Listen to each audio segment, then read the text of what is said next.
Hello, everybody, and welcome to the Trade Talks Live. I am Roger Wakefield, making sure nothing's muted, everything's going good, and we are inviting TikTok in, so here they come. TikTok, how are y'all doing? Welcome to the show today.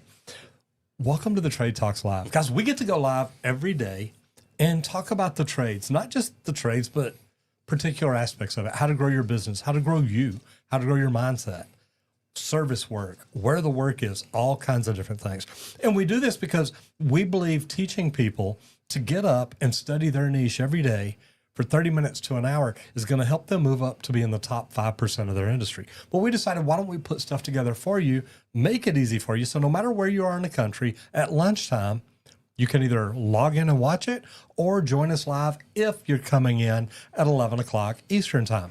So I'm Roger Wakefield, 45-year plumber, residential, commercial, industrial, service, new construction, union, non-union, all kinds of things. And as you see, I am joined by Squirt. Good morning, everybody. Henry Wakefield here, 20-year pipe fitter by trade. My whole family's plumbers, so I've worked around them So he didn't want to be one. Y'all go figure That's that right. out. Figure that out. Now I get to run Leak Pro, though, and build the tools to give back to plumbers. And at Leak Pro, we build the most precise leak detection system for professional plumbers. And we'd like to thank them for sponsoring today's episode of the Trade Talks. Always suggest checking out the complete kit. Guys, it's a business in a box. Comes with both pieces of equipment that you need for that outdoor or the indoor listening through slabs. You can check it out at www.leak-pro.com. But also, if you don't know how to do leak detection, give me a call because I do a 2-day in-person training here just outside of Dallas, Texas. So give me a call. Let's discuss it. It's 1-8888-LEAK-PRO.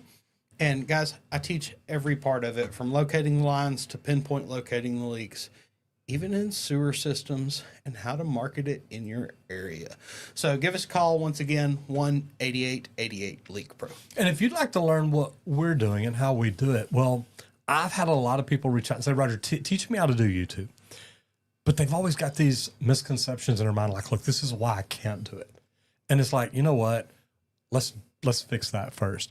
So we made a webinar teaching people, look, those thoughts that you think are the reasons you can't really aren't that valid.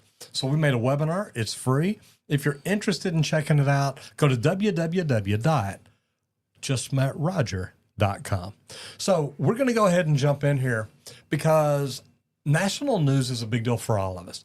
But California is launching a water resiliency construction initiative. Now, this is going to be really MEP heavy at $3.5 billion statewide plan. Now, California and Texas are the two states that pretty much every summer we go on water conservation efforts. You know, Texas, I've been here before where it's been like, hey, you can't water your yard these days. Hey, you can't wash your cars. Hey, you can't turn on a faucet outdoors or the water militia is going to come get you. Yep. And they get serious about it. But what's really cool is this includes desalinization, recycled water systems, aquifer recharge, which their aquifer is almost empty, and upgraded stormwater infrastructure. Now, this is a huge opportunity for MEP contractors. HVAC, electrical, and plumbing firms will be needed for complex installations. Now, there's an emphasis on public-private partnerships and union labor. Now, Randy and I were both in the union, so we're very familiar with it. Think it's a great thing because they get people in, they teach them the right way to do stuff. So I love that. But this could also strain the trade availability. Now, guys, we've been talking about this for years. There's 1 million unfilled trade shops. And right now we're probably getting closer to 2 million. I hate to say it, but it's true. And that's why we do what we do on YouTube. So if you're not familiar with my other channel, just go search plumbing on YouTube and see if you find a mustache. But if you're a specialty contractor, you should start networking right now with the municipalities. Go in and talk to the municipal planners and the bidding groups and start getting in front of them. Just start talking to them and saying, hey, do you know that, man, I'm a big plumbing company down here, or even if you're not, hey, I'm not a big plumbing company, but I have minority ownership. So maybe minority participation can help you get those government dollars. Or maybe you're a green company that wants to give back and There you start go. some of this water reclamation stuff and trying to give back. And guess what? If you are, they'd like to have you on the list of contractors, I assure you. And I love water reclamation. I mean, this is something, me being a lead AP, I've talked about for a long, long time. And I'm telling you guys, I think it's the future of the world. We're going to realize one day, hey, if we don't do something to start saving water, we're going to be in trouble. And it's coming quicker than people think. I want to say hello to Mr. Kevin Hawthorne, Mr. Lakeland, Florida. Brother, I love that you jump in here every day and say, hey, just want to say hello. Good to see you in here. Good morning to you, sir. I hope everything's going wonderful. We were actually in Florida last week.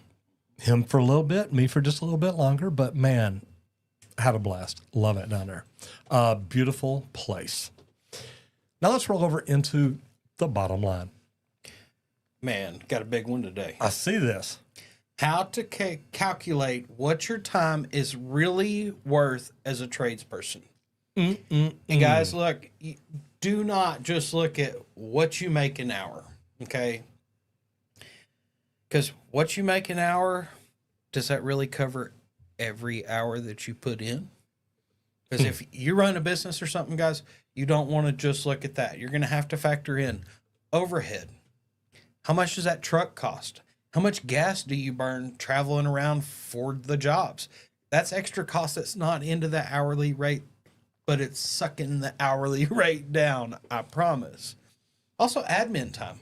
How many extra hours do you put in that aren't paid for to do time, track payroll, do things like this? Go in and do your pre-planning. When I was a superintendent, I did not get paid for every hour I worked. I wasn't that guy. It's like, no, why am I going to pay myself overtime? I'm putting in a little extra effort into the job, sure. But that's typically what I do anyway. I'm trying to get my head wrapped for the day and plan ahead. But whenever it's your place, you're going to want to kind of calculate those hours in also to figure out what your true rate is. Also, taxes and insurance can be big costs that are going out that you've got to calculate for and figure. The non-billable hours, quotes, estimates, callbacks, drive time, that windshield time isn't always covered. So a good rule of thumb here, a good formula to go with, try to figure out what your monthly costs are and that desired profit that you're trying to make, then divide that by your billable hours, all the hours that you're actually working. And then that's going to equate your real rate. That's what you want to balance out, because just because it's a 40-hour paycheck doesn't mean that you really just work 40 hours. Because if you're running that business, you're probably working 60 or 80. So you've got to kind of calculate that into this figure as you're doing it. And you've got to figure things in too, like logistics. And I hate to say that, but a plumber in Dallas is normally 50% productive. Meaning if you work for a residential service company, got to be honest, even a lot of the construction companies I've seen. But if you're a residential service company and you're like, look, I need to make $25 an hour. If you're just charging, say, $75 or $100 an hour, you're not going to make it. And if you've got a job making $25 an hour, you might want to keep it, because when you go open your own company and you're like, look, I'm going to charge $100 an hour. That's 4 times what I make. But now you're paying all these things Randy's talking about, the insurance, the overhead, the non-productive hours when you're at home doing bids, the everything, the drive time. I mean, you're going to come out way behind. And I hate to tell you that, but it's true. And then if you are an entrepreneur and you have people working for you, you need to look at your top paid employee and base your flat rate pricing on that. Because I'm telling you, it adds up quicker than you think. But guys, it can be a lot of trouble if you don't know what you're doing. And this is something I love sitting down and going over companies with is look, what are you charging an hour? What is your billable hour? What is your top paid employee or your percentages? How do you figure all that in? Because you've got to know that. And if you don't know it, if you don't know your KPIs, you don't know what numbers to look at, man, you've got problems already. And that is one of the biggest things that I think best practice groups are all about. And look, I'm actually thinking about opening up a best practice group because the best practice groups out there aren't teaching what's right anymore. And I don't mean that bad, but they're teaching a bunch of stuff they were teaching 25 years ago. They're not teaching new stuff like social media, automation, AI. How do we use it in our companies? So if you don't have your price set right, you're in trouble. And one of the very first companies that I walked into, one of the biggest companies in Dallas, and walked in, sat down, and talked with them. And the owner told me, he said, yeah, I'll talk to you, man. I'll teach you. I'll help you. He says, bring your price book over. I bring it over and laid it down. He opened it up, says, you're not charging enough. And I'm like, how do you know? He said, because I know what it costs me to do business in this town. Well, that's it. And like that's something I learned in estimating. There was a project we had been on for years. Put in a lot of projects every year. They wanted me to do a bid, and they're like, hey, yeah, do your takeoff, double the man hours. And I'm like, what are you talking about? They go, look, normally we bid at 2.5 times. Wait, what? You typically take the man hours times 2.5? It takes longer to do stuff up there. We can't actually install it as quick as anywhere else we can here. There's a lot of hurdles they've got to get through. It's a tight facility, so material movements took longer, things like that. And it's like twice as long. You have to know the jobs sometimes and know the facilities, because if that's somebody comes in there and bids it low, they're going to quickly know. Luckily, because it's that kind of customer that they're going, no, yeah, this isn't enough. Like, y'all don't have this bid right.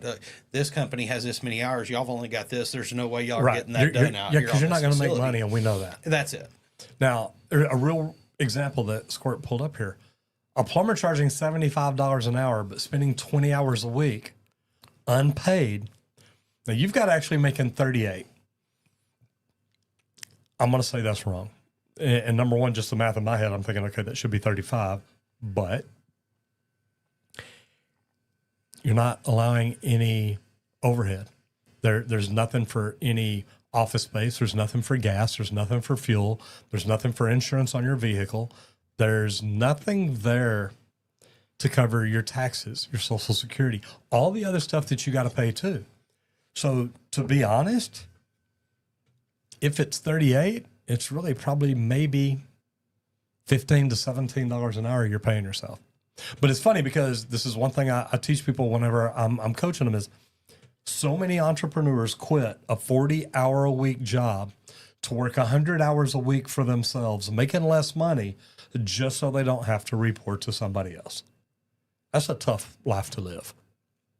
Just telling you. It's so tough. Well, luckily, I mean, we got you off in a good position. We started out Leak Pro good. So, man, you didn't have to go through all this. No, I know. It makes it nice. It is, luckily it was already there. I didn't have to go through a lot of the pains, which was huge. Because they hurt. And that was great. Yeah, like we got to bypass a lot of years of the R&D, everything. We got to go straight into profitability. Straight into the profitability on the leading end. So which was not nice. bad. Okay, let's roll into safety. So how often should you inspect fall protection gear? And I know this answer. Me too. And if you're just guessing an answer, you're probably going to be wrong. Every use. Yeah. Every use. Before every use. You drop it and you take off to break. You better check it when you get back because you don't know who was welding above it. Or somebody drove over it with a scissor lift and put a little tear in it. That's it. That's just enough to drop you. And then also at least one annual inspection by a competent person. This is usually send it into the office for that head safety man to actually go through and check every little strand on that fall arrest system because, guys, just a couple little threads can make a big difference in the long run. Or even ask them to come out to job site and say, hey, we got 24 of these. Yep. We got 24 different people on the job. They all get above 6 feet. They all do this. They all do that. I need you to come check these out. One of my last companies, every single person that hired in got a brand new harness. Here's your bag. Here it is. It's yours. Bye. Babysit it. Take care of it. Yeah. This is your life in your hands. And that's kind of how they would put it is, look, you know when it gets used, if it's ever gets stressed, come in, we'll replace it. No problem. And by stress, if it ever gets used. That's if you it. ever fall off a ladder and it stresses, it pops, it does that, you send it in. It's like, Time hey, for a new look, one. this one has been actually used to do what it's supposed to do. Yep. And they may check it out and say, look, you didn't tear anything, you didn't stretch anything, you didn't do this, you didn't do this. There'll be signs because it'll pull. There's some certain There's spots threads that in there release that make marks. show a colored thread. It's really yeah. cool.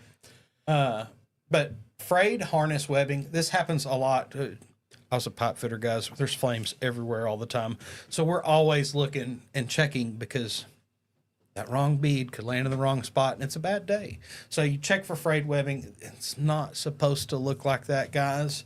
Also, check your snap hooks. See if anything's corroded or getting rusted or wore out on there. If so, it's probably time to replace it. Get some new ones on. Also, the UV damaged lanyards. Some of these that we have out in the sun for way too long, Yeah. they get brittle. They start to go. It's not made for that. And even if it's on you for too long out in the sun. Yes. You've been on jobs where you've worked outside for On the months roofs, at a time. 100% tie off. And you got to Ugh. be tied off. Well, you know what? That lanyard, that harness, everything that you've got on, it gets affected by the sun too. Yep. Now, it doesn't get a good tan like I do, Yeah. but it just For goes Robert straight like into me. damage control. Yeah, so it does. But a good way to do it is create a QR tag where every lanyard has a tag. So when they do hand you that bag in the beginning, that they run the QR code, they assign it to you, they know where it is. But guys, remember, once that is assigned to you, it's your responsibility. You've got to take care of it. You've got to make sure, hey, I'm going to lunch today. I'm not going to lay it up on top of the toolbox. I'll get it when I get back because now it's just there baking in the sun. Put it inside. Try to protect it. Maybe make sure it's dry. Put it back in the bag and say, hey, you know what? When I get back from lunch, I'll pull it out again. Yep. There's lots Or of you'll be different like things me that and you just can throw do. it on the bottom of the cart. Yeah, throw it on the bottom of the cart where it's covered. Under the cart. That's it. It's covered. It's protected enough. This is how I always looked at it. And then the good thing is once you create that QR code now, anytime the inspector does come out, the head safety person, he scans it. As soon as he checks it out, it's 100% good. He scans it, marks it good or bad. There you go. Protects you and your crew. Now, a roofer's lanyard failed due to dry rot. Exactly what we're talking about. Despite being only used a couple of times, it was always laid out on the roof in the sun. And then all of a sudden you go up one day and it's like, man, this thing's crunchy. All right. And I've seen them crunchy. You pull them out and you start folding it. I mean, you see the dust particles from the threads coming off. It's like, Trash. you know what? Yeah. Send this one back. I'm not putting it on. So guys, be very careful. This is your life you're protecting. And like I saw on the poster all the time in a safety room, how do you tell a 5-year-old that he's never coming home again? Especially when it was his fault. That's a tough one. Inspect your safety equipment, Yeah, guys. all it's, the time. It's there for a reason. All right, new construction. All right, this is a good one. Concrete versus structural steel. Pros and cons and region-specific use. Now, there are pros to concrete. It's durable. It's fire resistant. It's great for heat-heavy areas, Texas, Florida, California, Arizona. Anything along the bottom of the United States can pretty much be heat heavy. Now, there's some pros to the steel too. It's faster erection, lighter weight, ideal for seismic zones. California, we're starting to get For that movement. earthquakes here in Texas. I mean, not quite as bad as California, and I don't think we're going to slide off into the Pacific Ocean. Thank God, because that stuff's cold. That's right. It almost slipped out, didn't it? It's cold out there. Now, what are the cons to steel, Randy? I was gonna say there's some cons here. Like the steel, it cost, More money. and it's more complex coordination because concrete, guys, they can tie a pump up to that and pump it all the way up a high-rise building to those upper floors to throw concrete out. And I'm going to say, I don't know that it's completely more complex because, and we saw what happened to the stadium up in Allen a few years back. They had to re-pour because everything honeycombed. So it can be complex because you've got to have the vibration. You've got to have the right size rod, post-tension cables. There's a bunch of stuff in there. But steel, I love steel. I think it's beautiful to see steel building go up. Me too. I really and do. I've also seen a lot of steel buildings that have fallen down. Yeah. So it's a lot of things that you've got to fly. There's a specific order. And we understand, every trade has their specialty place. Like pouring bad concrete. Well, they should have known, and they should have the vibrators in the right places. But there's so many things like concrete.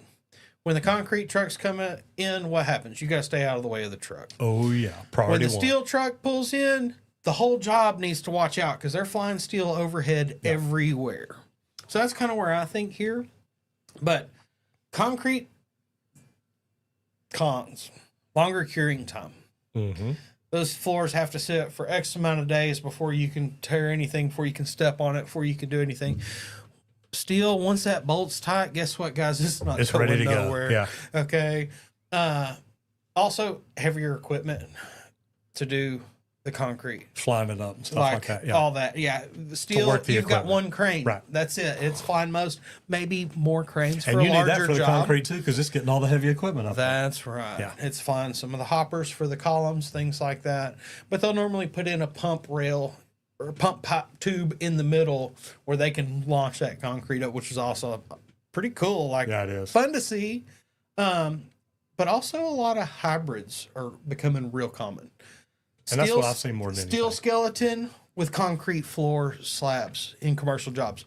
I see that a lot here in some of these cool industrial spaces that I get to step into. And I think a combo is a really good way to go as an alternative. But it also depends on which region, which area you're in. Does your building need a lot of movement or not? So some of these different things are something you're going to have to put into the design thoughts. I want to say hello here to Mr. John Darden. How are you, brother? Good to see you in here. Morning. Matt McDonough in the house is Mr. Miyagi at Plumbing Squirt. What's up, brothers? Hope you guys had a great Father's Day. Let's go, League Pro. You know what? We did. Real We- good. We did. Got to take all the kids out. It was fantastic. Abe Burkett, what's up, brother? Says good morning and happy belated Father's Day, everyone. Great to have you all in here. And those of y'all that morning. are Thank fathers, you. yeah, congratulations. Surviving another year, putting up with your children another year, and not killing them for one more year. It's harder for some than others. He's talking about me. It's difficult on me. You know what? I'll tell you what. We've got a great relationship. It's good that Hey, don't be telling these people that. we can work together. We can get mad at each other. We can argue with each other. We can fight each other. But it's still at the end of the day, we know we're doing something good, and we're both passionate about what we do. So that makes it even better. So pretty neat stuff. Let's talk about mindset growth. This is all you right here, I baby. see that. Do you think you're too old? Because I got to tell you, I was old. I was too old 10 years ago. And I'm just Oh, that's a myth. I'm Come going to throw on. that out there. That's a myth. Here's the deal, though, guys. Look, trades need experienced mentors. If you think you're too old, maybe you're too smart, but maybe you need to convey that on to other people because your value necessarily isn't in your knees, your back, your shoulders, your ankles, your feet. I'm just telling you They what ain't hurts on paying me. you for that young body anymore. Yeah, thank God, because I hadn't had a young body in a long damn time. But man, a lot of times they can pay you for your brain. And older tradespeople often make the best instructors, the best foremen, and the best troubleshooters. Now, I've worked with some really, really good plumbers. But when they'd call me and say, hey, man, we got a problem here we can't solve. Number one, I loved it because I love that they're open enough to say, hey, I need help. But it always blew their mind because they're like, Roger, you like walk in the house and you're just like, here's the problem. And we're like, Roger, you didn't even touch anything. How do you know? And I'm like, look, houses talk to you. If you learn a house, when you're driving down the street, do you see the manholes out in the middle of the street? If not, I'll drive down the alley. I just want to make sure I see them. Yep. Okay, the sewer comes out the back. When you're driving down the street, do you see the meter boxes? If not, drive down the alley. Hey, the water comes in the back. Yep. I've seen plumbers spend hours out front looking for cleanouts and meters. And I'd pull up and I'd be like, what are y'all doing? They're like, well, we're still looking. getting close yet? I said, yeah, we're getting real close. Yeah, you're close to being 360 degrees off or 180 degrees 180. off. Yep. And it's like, they're like, what do you mean? It's like, well, y'all are looking in the front and it's in the back. And you try to teach them that, but they just automatically assume. And here's another deal. When I'm looking for two-way cleanouts, I'm driving down the street looking for where is it based on the front porch. Yep. Because most plumbers put it in about the same spot. But you want to document these systems, okay? Job walkthroughs or even just voice notes in your phone. Share your war stories. Tell other people. Say hey, look, we don't even call them as-built drawings anymore. Record drawings. Yep. Because as-built said, it's exactly right there. This is designed as it is built where the spot is. And now these are our record drawings. Per our records, this is where we think it is. This is where it should be. Because you never know when the plumber on the job, there was a boulder sitting there and he's like, look, I got to move this over 8 feet. Yep. Or we can't run this anymore. Okay, move it. Well, if it didn't get documented right, and that's where you're going looking for it, and it's 8 or 10 feet off, they can come back and see you and say, well, your record drawing said this is exactly where it is. Yep. Man, now they're not, or your as-built drawings. Now they're not as-built drawings. They're record drawings. Per our records, Yep. This is where we believe this is. But a good thing to do, and this is one that Randy loved doing. When he was, and I'm going to say green, but green, even green on a job, green on a system, whatever it is, the superintendents normally walk you through and say, hey, here's where you're going to be. Here's what you're going to be doing. You don't want to work with him. He's an old grouchy guy. I'm going to put you over here with this young, hot plumber. He's like, no, I want to be with the old grouchy guy. Yep. And they're like, no, you don't understand. Nobody wants to work with him. This guy does. And Square's like, well, I kind of do. That old grouchy guy can teach me way more than that young buck plumber over there. Every day of the week. That's it. And it's a good thing to do. So just because you're getting old, or just because you think you're getting old, you know what people tell me every time they interview me about YouTube? And I don't know if y'all know this, I make a lot of YouTube videos. But they're always like, let's talk about what you've done. Let's talk about what you've done. Let's talk about what you've done. And it's like, hey, I don't mean this bad or anything, but you're not young. No, I wasn't. I hadn't been young in a long time. But I thought, you know what? I can do this. If you want to learn how to do what I do on YouTube, I started talking about it. I started having people like y'all reach out to me and say, hey, how do I do what you do? So I made a webinar. It's free. It's easy to get to.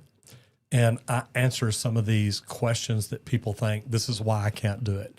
But it's not true. It's just like this. Just because you're getting old in the trades doesn't mean, hey, I got to quit. It means, can you get in a role where you can help people? Well, I'm kind of moving in a role where I can help people. So that's what I'm trying to do.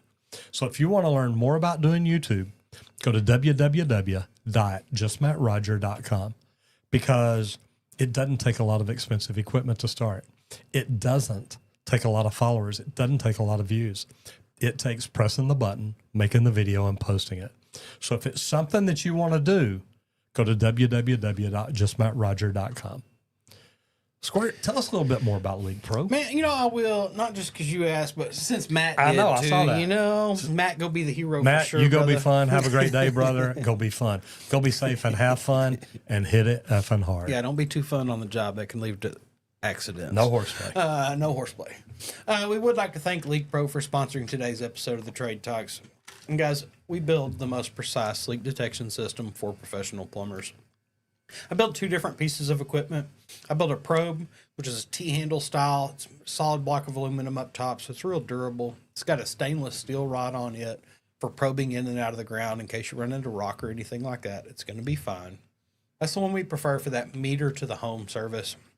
Anything underground, outside, you're going to be able to find it with that. But then if you've got to listen through a driveway, sidewalks, go inside listening through the slab, you're going to want that Sidekick. And that Sidekick's a pistol grip style. It's got an aluminum rod on it. That aluminum rod, it's a less dense metal. So that's what kind of eliminates that layer of concrete whenever you're listening for a leak under a slab. So check out the complete kit at www.leak-pro.com.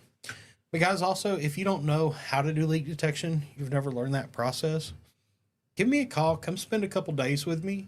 I do a 2-day in-person training here just outside of Dallas, Texas. I've got a slab out there with 11 leaks under it. We'll go through, teach you how to locate those lines, pinpoint locate those leaks. I also have one outside of the slab so that you know what that sounds like also. But then I've got a couple sewer systems set up. One cast iron, one PVC. That way you can learn how to go to that double clean out outside of a home and determine exactly where a sewer system's leaking underneath. So you can give me a call at 1-8888-LEAK-PRO. That'll make my phone ring. But also with this training, we'll teach you how to make yours ring so that you're getting those calls in your local area to do these leak detections to increase that bottom line, man. So give us a call once again, 1-8888-LEAK-PRO. Hey guys, it works. I mean, when I first just found this system, I met Terry in San Diego, met him in the parking lot of like a hardware store. And he pulls this out of his Jeep. He's got a Jeep that says, leak detection specialist, Leak Pro.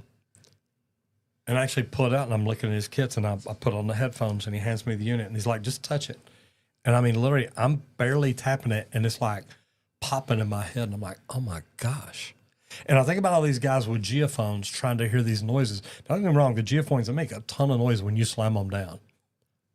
They'll bust your eardrums. But when I played with Leak Pro, I said, Terry, this is the best equipment I've ever seen in my life. That's why we got it. So I'm telling you guys, it works. Let's jump into all trades. And this is a good one because who actually runs the job sites? And it's the plumbers. Well,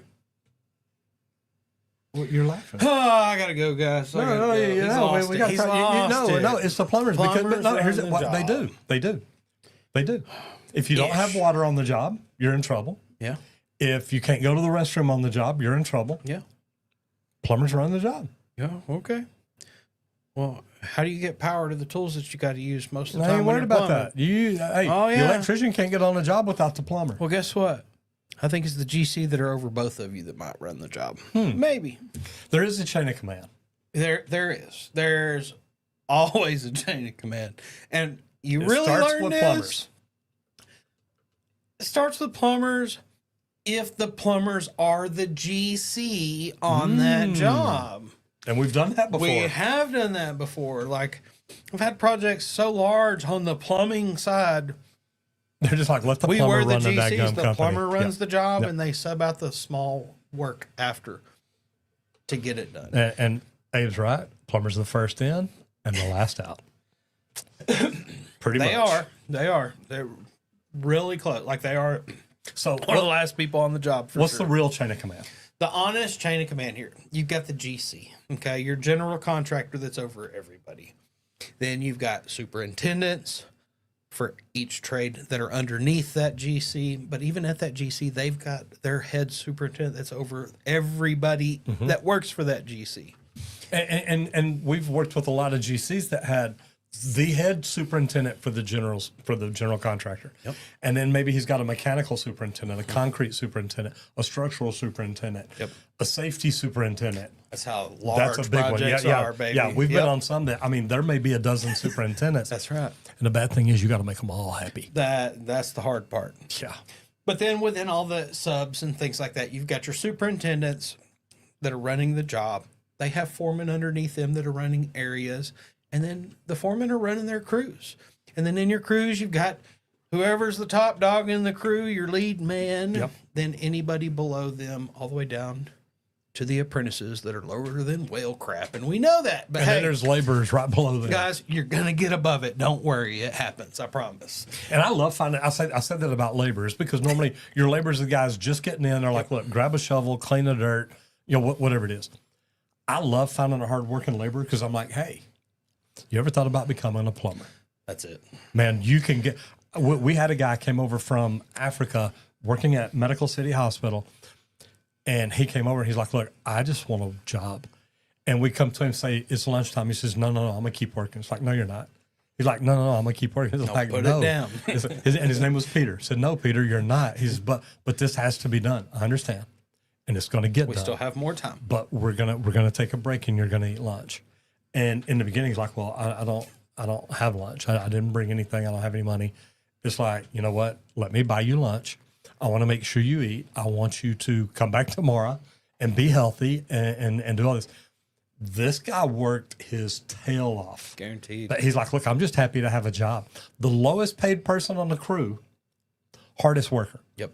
And I'm like, have you ever thought about getting into the trade as a plumber? He said, I would love to. I don't know how. It's like, you know what? We can help you with my that. work ethic got me a lot of free lunches from yeah. journey because they're like, look, here, let me get your lunch, period. And they will come stand in front. They'll buy your lunch before they even go and order theirs. Yeah. It's so crazy. Yeah.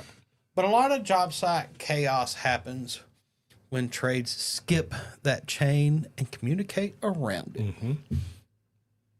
Plumbers and electricians both. That's why I started off letting y'all know, look, plumbers own the job. It's their job.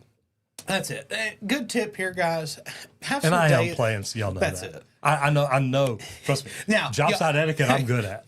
Electricians and plumbers, y'all are all the first ones and the last ones on a job. Why? Because you're in the dirt and you're above it, trimming out at the very end.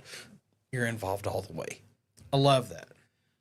Good tip though, have some daily huddles led by the foreman, and that can solve 80% of site confusion. Put your key guys in there passing down the information because it all started at that GC, got passed to that superintendent, down to the foreman, and then to the crews, guys. Use the chain of command. It's there for a reason. Don't try to bypass everything.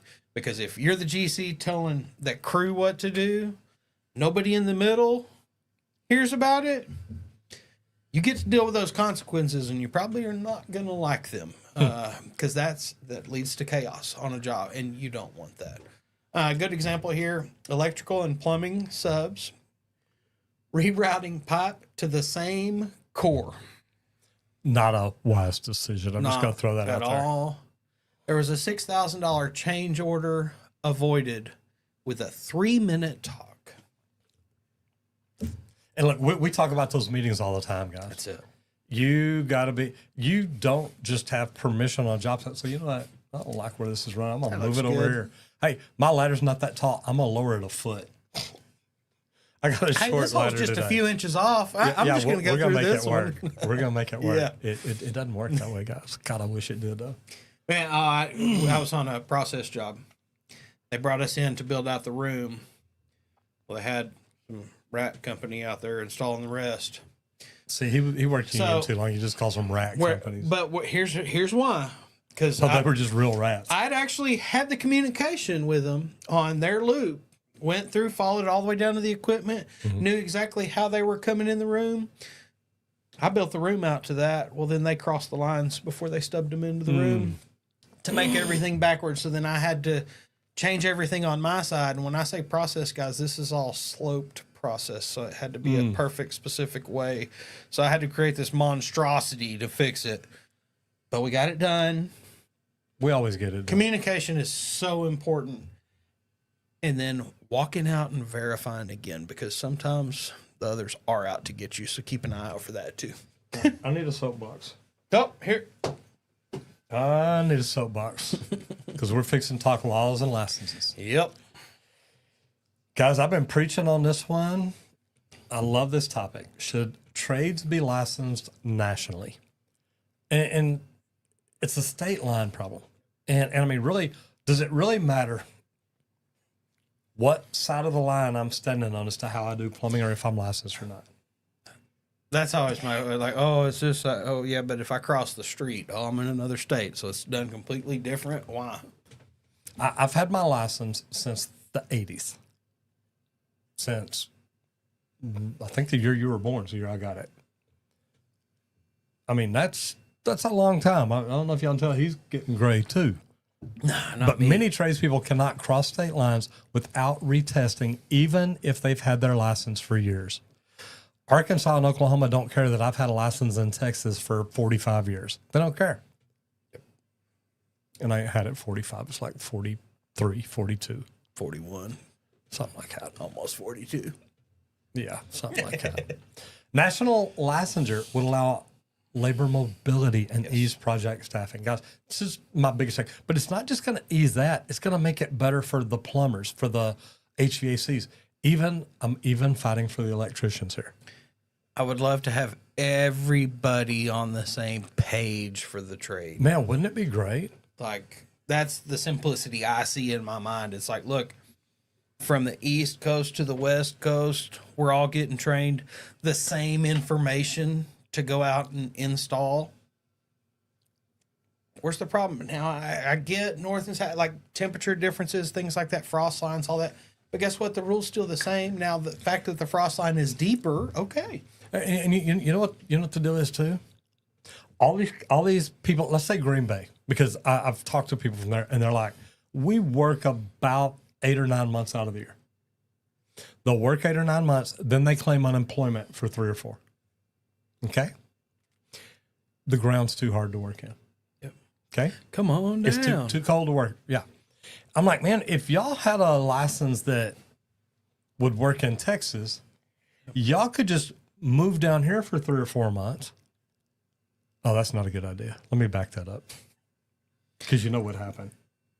Y'all They'd could stay. temporarily Okay, relocate. temporarily relocate. See, I Travel. like that. Travelers. Become travelers I is like what that. I like I to like call that. them. Welder, fitter. Yep. But I mean, man, think about it. If I own a plumbing company, I want to buy an apartment complex because it's like every summer or every winter, I can fill it up.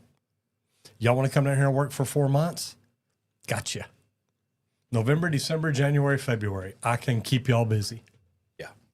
Man, can you imagine how much work we get? Because don't get me wrong, it still gets cold in here. Y'all are going to still wear shorts and tank tops. Yeah. And be like, this ain't cold, y'all. Yeah. Well, the major argument, though, that I always hear about, local code differences. Okay. There's a Guess code what? difference in Dallas and Fort Worth. You know what? You ready for this, guys? Come on down here. Install it your way. Do you think my inspector's going to pass it? No, they're going to make you go in, tear it out, and fix it to meet the local codes. Who pays for that? The guy that came from out of state. So you know what that tells us all? Research the new local area that you're going to figure out what the new codes are. Call and talk to that inspector. Hey, here's where I'm coming from. Or What's don't- the major thing I need to watch out for? Don't even come down with your company and try and take work. Come down and say, hey, I got 6 guys that I can't use for the next 4 months. Can you put them on? Yeah, bring them in. I can teach them the code. If I send them out to easy. rough out a house, hey, guys, you ain't got to bury that sewer line 8 feet deep. We bury it 24 inches. Yep. And they're like, That's it. why? It'll freeze. It's like, not up here, it won't. Not here. Not down here, it won't. It's easy to teach the local differences. That's not the hard part. So I hate hearing this argument. It's different here. Yeah, it is. Part of the national agreement, though, there should be something set up that says, hey, you're going to have to read that state's blurb about how they do things different than everybody else. Okay. There's a lot of things that are different in code. I get it. But you know what? At the end of the day, water still flows downhill. We still know the same pipe sizes. That's UPC, IPC. I get it. Most of the stuff we know. Now, do I know that the frost line's deeper in New York and Green Bay than it is in Texas? Yeah. Do I know that if I moved up there to do a job, Roger, you can't bury that water line 12 inches deep anymore or 18 inches deep? Yep. Okay. Contractors working multi-state regions should create a licensed compliance board in-house. That way they understand, which we had it at Brant. Scott Boswell had his license up in Oklahoma. Yep. And so we could do work back and forth. Guys, there's a lot of possibilities out there. And I think that the more we talk about it, the more we try to make things happen, it'll be a better place.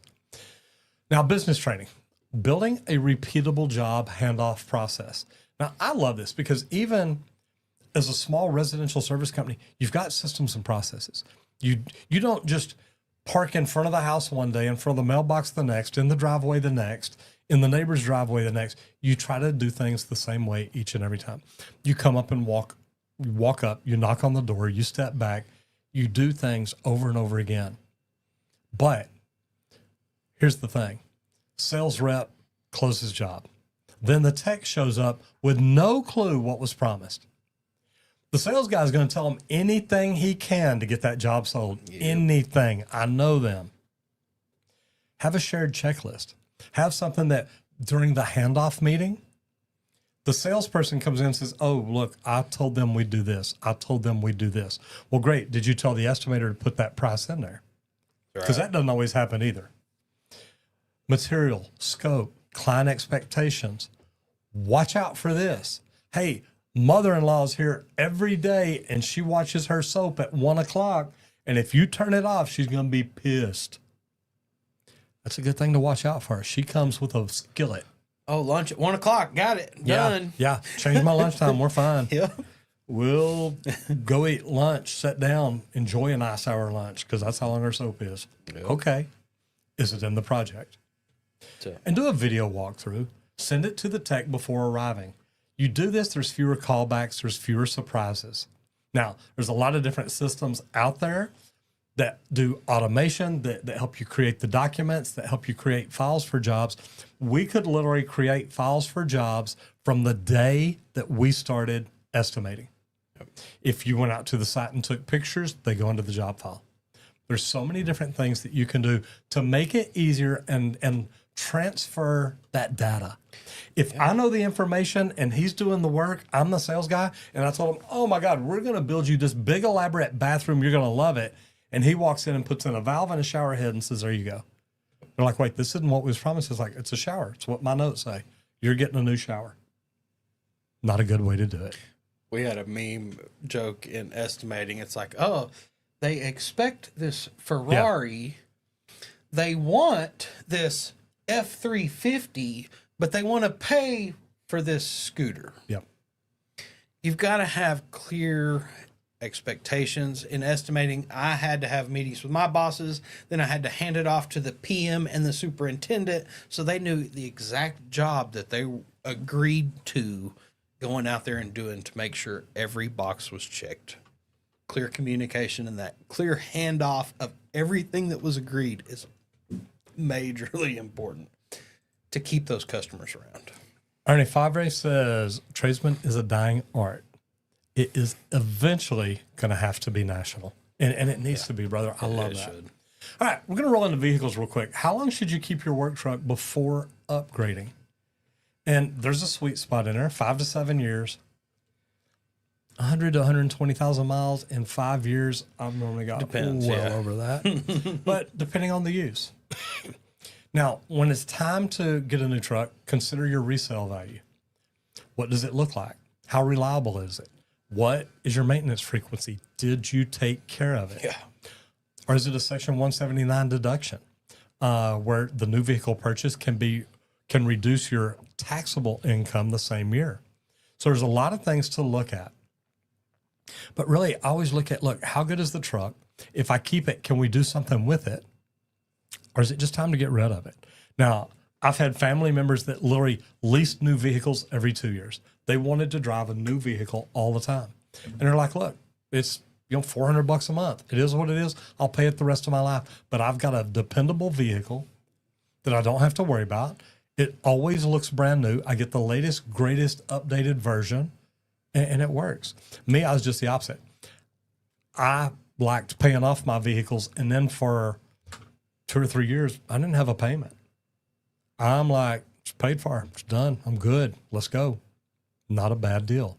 But if you'll schedule your downtime repairs versus emergency ones, it makes it easier to do. The emergency ones cost you money. If you're in vehicles that have emergency breakdowns, then it's time to look at doing something else. Because the predictive maintenance can save you thousands of dollars. Get ahead of it. Always be ready for what's coming next.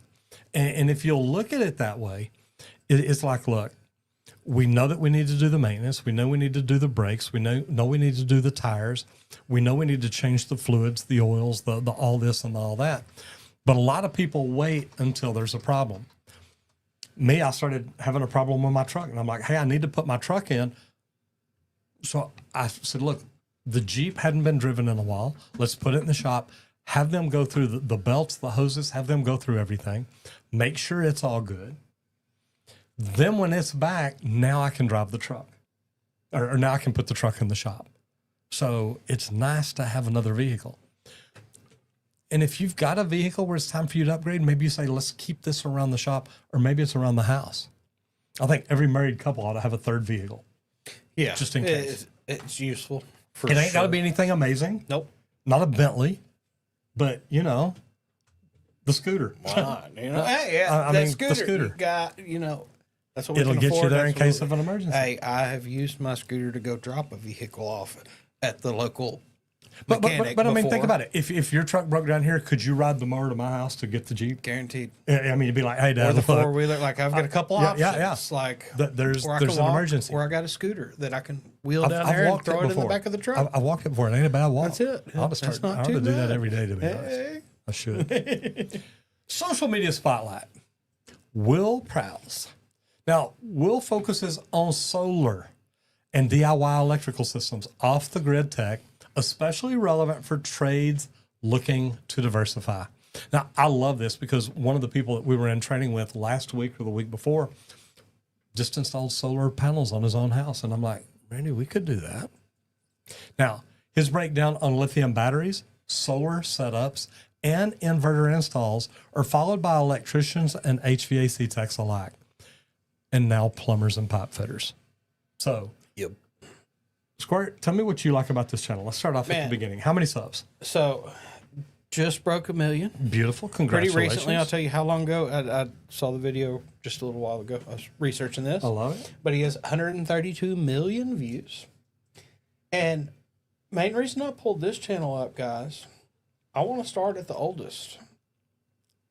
14 years ago, okay? But primarily starting 8 years ago, it's off grid. It's solar. Like he digs into solar, and something that we've been talking about a lot lately is Yeah. solar. And, And I've lithium batteries, because that's big on airplanes And right now. that's it. And I've been telling you, I want to do a little research. I stumbled upon this channel this morning, and I was like, holy cow, this guy's been doing solar a long time. Right. So, most popular here, looky there, dirt cheap lithium battery. 3.7 million views 5 years ago. And this is back whenever they started kind of coming out, and this was becoming a bigger thing. But some of the cool things, here's the latest. And I was just saying that we saw the million right there. So 2 months ago, he hit 1 million subs. Good for you. Congrats. But solar intrigues me. Going through here, looking at different ways. He does a lot of cheap ways, cheap alternatives, things like that. I think that's really good for a lot of you youngsters out there that are wanting to create you an off-grid space. This is a good resource, good channel. Kind of comparing the different wattages and things that cost. Is this better than this or not?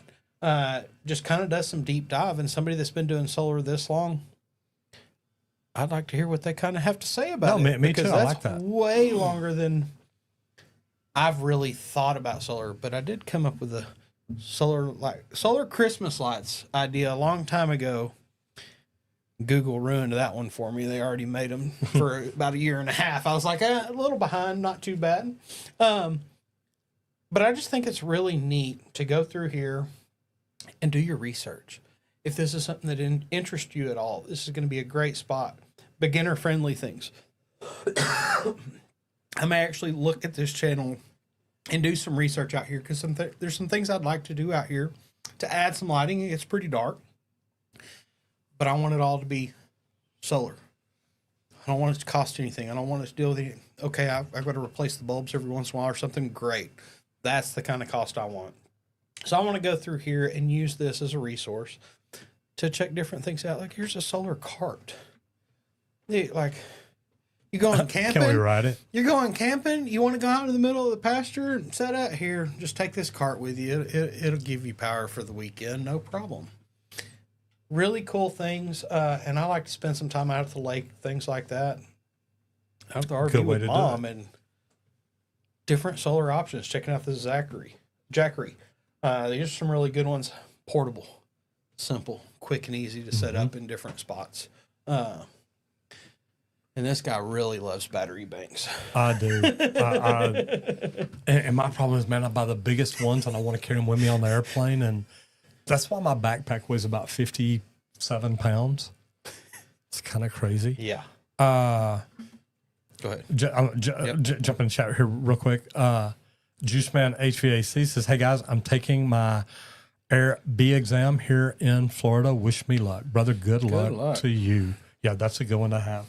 Now, look, I love stuff like this because when we hear about stuff like this, since we talk to all the trades, I get excited about this. And I tell electricians all the time, look, if you're not trying to learn solar right now, you're getting behind, because it's going to become more and more popular, more and more prevalent as more people get interested in it.